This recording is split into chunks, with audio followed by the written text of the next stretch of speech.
1 KG স্বর্ণের মূল্য আনুমানিক বাজার রেট 50 লক্ষ টাকা। অন্যদিকে 1 কেজি সাপের মূল্য প্রায় 4 কোটি টাকা। এটার দ্বারা কি প্রমাণিত হয়? এটার দ্বারা প্রমাণিত হয় যে আমাদের সমাজে ভালো মানুষের চেয়ে খারাপ মানুষের মূল্য বেশি। ঠিক সেমই আমাদের সমাজে যে যোগ্য স্থানে বসার কথা, যোগ্যরা যোগ্য স্থানে না ঠাঁই পেয়ে অযোগ্যরা ওই স্থানে ঠাঁই পায়। পরে দেখা যায় যে ওই স্থানের পরে আর সম্মান থাকে না, কেননা দিন শেষে ওই লোকটা হয়তো ভুলে যায় সে যেটা যোগ্যই ছিল না, হয়তো সে যে কোনোভাবে এই জায়গায় এসে উড়ে এসে জুড়ে বসেছে।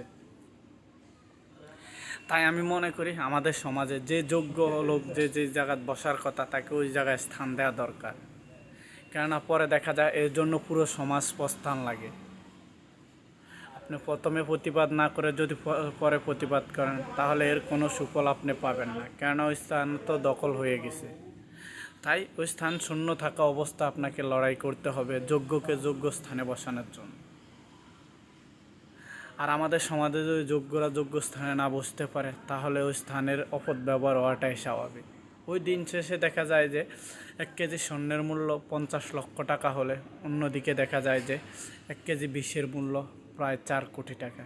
বিষ কিন্তু ক্ষতিকর, তাও তার মূল্য বেশি। তাই আমাদের হিসাব কিতাব করে চলতে হবে। এই সমাজ গড়তে হলে যোগ্যকে যোগ্য স্থানে বসাতে হবে।